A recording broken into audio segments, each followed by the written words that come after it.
నాణ్యమైన వైద్యం అందించేదానికి ఎంత ఖర్చైనా వెనకాడేది లేదని గౌరవ ముఖ్యమంత్రి గారు వైద్యానికి వాళ్ళ ఇంటి ముందువే వైద్యం అందించే విధంగా జగనన్న ఆరోగ్య సురక్ష ద్వారా పేదవాళ్ళ ఊళ్ళల్లో వాళ్ళ వార్డుల్లో వాళ్ళ ఇంటి ముందు ఆరోగ్య చెకప్లు పెట్టించి వాళ్ళకి ఉచితంగానే వైద్య పరీక్షలు చేసి ఉచితంగానే మందులు ఇచ్చే కార్యక్రమం కూడా దేశంలో ఎక్కడా లేదు. మన రాష్ట్రంలోనే మన గౌరవ ముఖ్యమంత్రి జగన్మోహన్ రెడ్డి గారు ప్రజలు ఆరోగ్యంగా సుఖంగా సంతోషంగా ఉండాలని గొప్ప కార్యక్రమం చేపట్టారని చెప్పి ఈ సందర్భంగా తెలియజేసుకుంటున్నాం.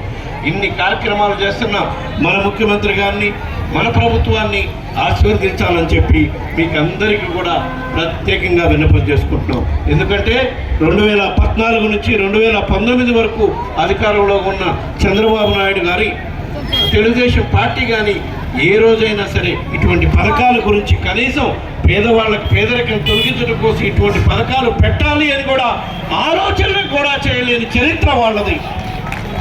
అటువంటి వాళ్ళు అధికారంలో ఉన్నప్పుడు 2014 నుంచి 19 వరకు ఏ పథకం పెట్టినా కేవలం జనభూమి కమిటీల ద్వారా దోచుకునేదానికే కానీ పేదలకి సంక్షేమం అందించాలని ఏ రోజు కూడా వాళ్ళు ఆలోచించలేదని ఈ సందర్భంగా మీకు అందరికీ తెలియజేసుకుంటున్నాం. మళ్ళా ఇప్పుడు ఎలక్షన్స్ వస్తున్నాయి కదా అని మళ్ళా 3 పార్టీలు కలిసి వస్తున్నారు. 2014లో ఏ విధంగా అలివిగాని హామీలన్నీ ఇచ్చి ఒక్క హామీ కూడా అమలు చేయకుండా ప్రజల్ని మోసం చేశారో ఒక్కసారి మీరందరూ కూడా గుర్తు చేసుకోవాలి.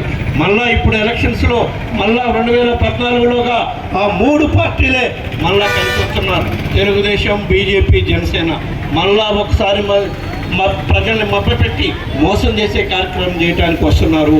ఎందుకంటే వాళ్ళు లోగలిచ్చిన హామీలు ఏది అమలు చేయలేదు. డాక్రా మహిళలకు రుణాలు మాఫీ చేస్తామన్నారు, చేయలేదు.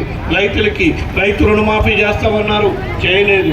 నిరుద్యోగ యువకులకి ఉద్యోగం ఇస్తాము లేకపోతే నిరుద్యోగ వృత్తి ఇస్తామన్నారు, ఒక్కటి ఇవ్వలేదు. ఇవన్నీ ఇవ్వకపోగా ఇప్పుడు మళ్ళా మేనిఫెస్టో అని పెట్టి 6 హామీలని మళ్ళా ప్రజలను మోసం చేసేదానికి మీ ముందుకు వస్తున్నారు. అందుకే తస్మాత్ జాగ్రత్తగా ఉండాలి. మళ్ళా వాళ్ళు ఒకసారి మోసానికి మళ్ళీ ఇదయ్యామంటే రాష్ట్రంలో సంక్షేమ పథకాల వల్ల లబ్ధి పొందుతున్న కుటుంబాలు నష్టపోయే పరిస్థితి ఉంటుంది. కాబట్టి ఒక్కసారి అందరూ ఆలోచించి తప్పకుండా రాబోయే రోజుల్లో ఏ విధంగా మన రాష్ట్రంలో సంక్షేమ పథకాలు అమలు జరుగుతున్నాయో, అభివృద్ధి కార్యక్రమాలు అమలు జరుగుతున్నాయో అవన్నీ కూడా పేదవాళ్ళకి అర్హులైన వాళ్ళకి అందాలి అంటే మళ్ళా రాష్ట్రం అంతా కూడా వైఎస్ఆర్ కాంగ్రెస్ పార్టీ అభ్యర్థులు గెలవాలి.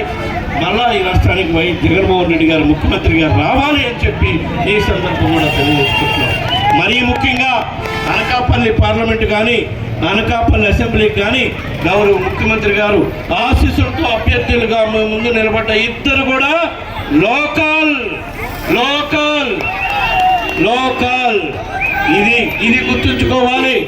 మనకు కావాల్సిన అసెంబ్లీ అభ్యర్థి కానీ మనకు కావాల్సిన పార్లమెంటు అభ్యర్థి కానీ మనవాడై ఉండాలి. ఎందుకంటే మన మధ్య ఉంటే మన కష్ట సుఖాలు తెలుస్తాయి.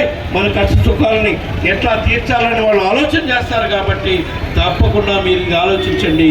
ఎక్కడి నుంచో వేరే ప్రాంతాల నుంచి వచ్చి కేవలం పదవి కోసం ఇక్కడ ధనబలంతో వచ్చి ఇక్కడ నెగ్గి ఆ పదవిని ఉపయోగించుకొని వ్యాపార అవసరాలు చేసుకోవడానికి మాత్రమే వాళ్ళు ఇక్కడికి వస్తున్నారు. పార్లమెంట్ అభ్యర్థిగా నిలబడ్డ వ్యక్తి మీరందరూ గమనించాల్సిన అవసరం ఉంది. వాళ్ళు కేవలం వ్యాపారాల కోసమే ఇక్కడికి వచ్చి ఎలక్షన్లో నెగ్గాలని ప్రజల్ని మభ్యపెట్టాలని చూస్తున్నారు. అందరూ కూడా అప్రమత్తంగా ఉండాల్సిన అవసరం ఉంది. తప్పకుండా మన మధ్య ఉండే మన లోకల్ అభ్యర్థుల్ని గెలిపించుకునే కార్యక్రమం చేద్దాం. వీళ్ళు ఎన్ని కుటుంబాలు ఒకటైనా ఎన్ని పార్టీలు ఒకటైనా ఏమి ఇబ్బందిలా మన నాయకుడు జగన్మోహన్ రెడ్డి గారిని ఎవరు టచ్ కూడా చేయలేరు. ఆయన ప్రజల ఆశీస్సులు ఉన్నంతకాలం, దేవుడు ఆశీస్సులు ఉన్నంతకాలం తప్పకుండా ఈ సంక్షేమ పథకాల వల్ల లబ్ధి పొందుతున్న కుటుంబాల ఆశీస్సులు మన గౌరవ ముఖ్యమంత్రి జగన్మోహన్ రెడ్డి గారికి ఉంటాయి. తప్పకుండా రాబోయే రోజుల్లో జగన్మోహన్ రెడ్డి గారిని ప్రజలు ఆశీర్వదిస్తారని చెప్పి సందర్భంగా తెలియజేసుకుంటూ ఈ వాస్తవాలన్నీ కూడా గమనించండి. రేపు మే 13వ తారీఖు జరగబోయే ఎన్నికల్లో మీకు విద్యావంతుడు వాళ్ళ రాజకీయ వారసత్వంగా వాళ్ళ కుటుంబంలో ప్రజాసేవలో 25 సంవత్సరాల నుంచి కుటుంబ సభ్యులు ఉన్నారు.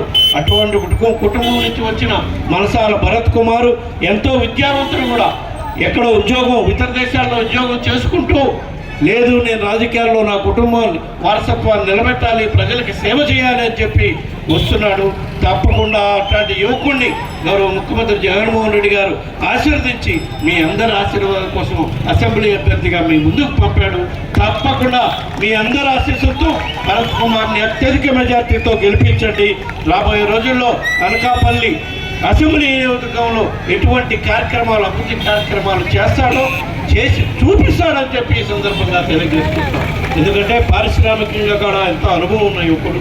గౌరవ ముఖ్యమంత్రి గారు కూడా ఎంతో ముందు చూపుతో పారిశ్రామిక అభివృద్ధిపై దృష్టి పెట్టారు. కాబట్టి భరత్ కుమార్ లాంటి యువకు అవకాశం ఇస్తే మీ ప్రాంతం పారిశ్రామికంగా అభివృద్ధి చెందడానికి ఎంతో అవకాశం ఉంటుంది. మరీ ముఖ్యంగా నిరుద్యోగ యువకులకు ఉద్యోగ అవకాశాలు వచ్చే అవకాశాలు మెండుగా ఉంటాయి. కాబట్టి మీరందరూ కూడా ఆశీర్వదించాలని చెప్పి ఈ సందర్భంగా తెలియజేసుకుంటున్నాం. ఇక మన